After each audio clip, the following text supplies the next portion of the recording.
తెలంగాణ సచివాలయ నిర్మాణ ఖర్చుపై ప్రభుత్వానికి విజిలెన్స్ నివేదిక. భారీగా అవకతవకలు జరిగినట్లు గుర్తింపు. ఎస్ఎల్బీసీ ప్రమాద స్థలానికి సింగరేణి నుంచి రెస్క్యూ టీమ్స్. ప్రమాదం జరిగిన 14వ కిలోమీటర్ వద్ద 4 అడుగుల మేర నిలిచిన నీరు నిలిచిపోవడంతో కూలిన మట్టి సహాయక చర్యలకు ఆటంకం.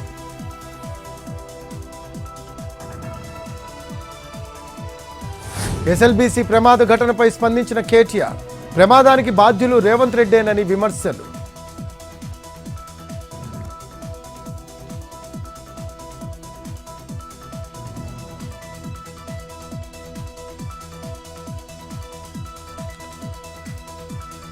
మార్చి 15 నుంచి అమరావతి నిర్మాణ పనులు ప్రారంభం. ఎన్నికల కమిషన్ ఆదేశాలతో టెండర్లు ఖరారు ఆలస్యం. టెండర్లు పిలుచుకోవచ్చని ఈసీ వెల్లడి. నా ఎస్టేట్లో ప్రభుత్వ భూములుంటే తీసుకోవచ్చు, ఎలాంటి బెదిరింపులకు భయపడనన్న ఆకేపాటి. తాను విచారణకు హాజరు కావటం లేదని వెల్లడి.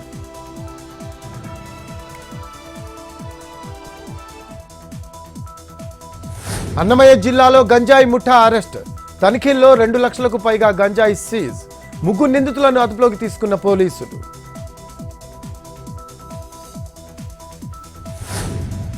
ఏలూరు జిల్లాలో రోడ్డు ప్రమాదం. అదుపు తప్పి ట్రాక్టర్ బోల్తా. రహదారిపై లేకపోవడంతో తప్పిన ప్రమాదం.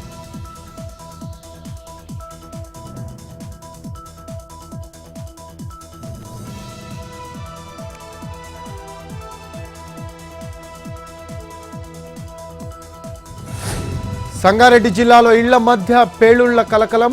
జహీరాబాద్ మూసానగర్లో డ్రైనేజ్ నుంచి పేలుళ్లు. భయాందోళనకు గురైన స్థానికులు. కాలువలో రసాయనాలతో పేలుడు సంభవించినట్లు అనుమానం.